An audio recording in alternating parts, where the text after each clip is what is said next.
Assalamualaikum warahmatullahi wabarakatuh.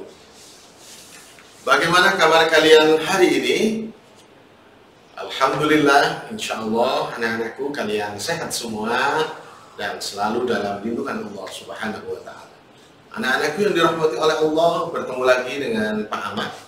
Kita akan melanjutkan pembelajaran akidah akhlak kelas 2. Baik anak-anakku, sebelum kita mulai pembelajaran kita pada hari ini, marilah kita awali bersama-sama dengan membaca doa. Sama-sama kita membaca Al-Fatihah.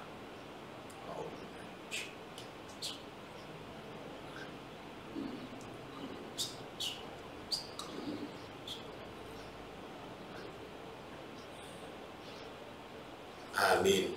Anak-anakku sekalian, kita lanjutkan pembelajaran kita akidah akhlak dengan tema kisah Nabi Nuh. Nabi Nuh adalah salah satu utusan Allah yang diturunkan oleh Allah ke bumi untuk menyebarkan agama Islam. Kalian sudah pernah mendengarkan kisah Nabi Nuh?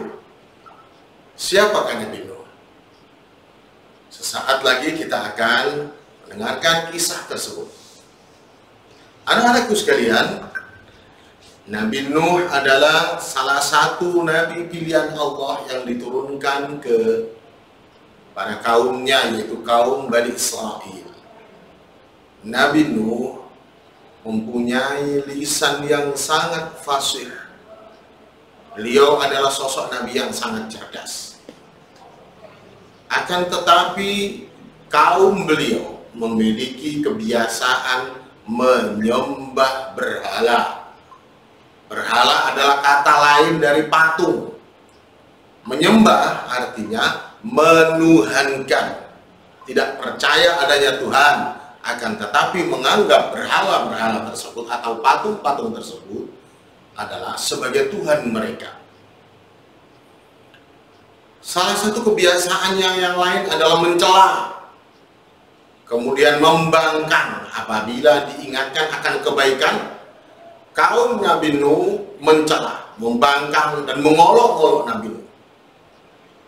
Bahkan pada satu ketika kaumnya pernah menantang Nabi Nuh, mengatakan kepada Nabi Nuh, "Ya Nuh, wahai Nabi Nuh, kalau engkau memang benar-benar seorang nabi, kalau engkau memang benar-benar seorang utusan dari Tuhan, maka tolong doakanlah kepada Tuhanmu agar diturunkan bencana kepada kami."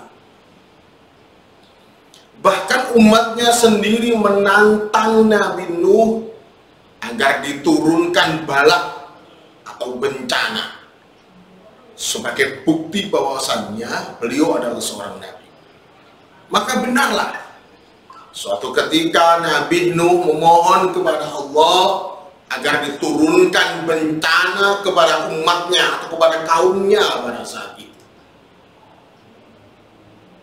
Maka pada sebuah kesempatan Nabi Nuh mendapatkan wahyu dari Allah, mendapatkan perintah untuk membuat sebuah bahtera. Apa nak? Bahtera. Kalau kalian tidak kenal bahtera, maka kapal. Bahtera itu adalah kapal yang sangat besar. Nabi Nuh membuat perahu itu sendiri, mulai dari menebang kayu, kemudian membentuknya, merakit satu persatu sehingga menjadi bahtera. Tapi satu hal yang perlu diingat, bahwa bukan berarti membuat bahtera itu menjadi solusi terakhir. Akan tetapi Nabi Nuh belum selesai ujiannya. Ketika pembuatan bahtera itu, Nabi Nuh tidak lepas dari cacian dan makian. Olokan kaumnya, kata-kata yang kasar. Nuh, kamu adalah orang yang bodoh. Kamu adalah orang yang tidak masuk akal. Tidak ada hujan, tidak ada angin, tidak ada rintik, akan tetapi engkau buat perahu. Bagaimana engkau akan menjalankan kapal sebesar ini, bahtera sebesar ini? Olokan-olokan itu terus diucapkan. Maka hingga sampai pada waktunya ketika bahtera itu atau kapal itu selesai dibuat oleh Nabi Nuh, maka mulailah turun hujan itu, yang awalnya dari buliran-buliran kecil, kemudian bertambah besar, bertambah lebat sehingga terjadi banjir bandang yang sangat besar.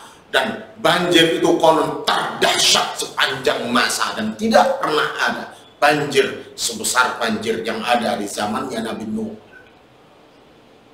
Yang perlu kalian ketahui bahwa ternyata pada saat itu orang-orang pengikutnya Nabi Nuh yang telah ratusan tahun menyeru kepada umatnya, berdakwah kepada kaumnya, akan tetapi tidak banyak yang mengikuti. Hanya beberapa orang yang dimasukkan, yang mau mengikuti ajaran Nabi Nuh, maka mau masuk ke dalam bahtera tersebut.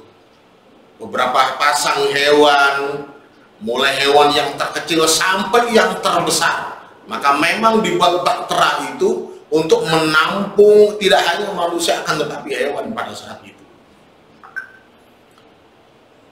Ada peristiwa yang cukup mengiris hati anak-anakku sekalian, yaitu tatkala anak dan istrinya, anaknya yang bernama Kan'an dan istrinya yang diajak oleh Nabi Nuh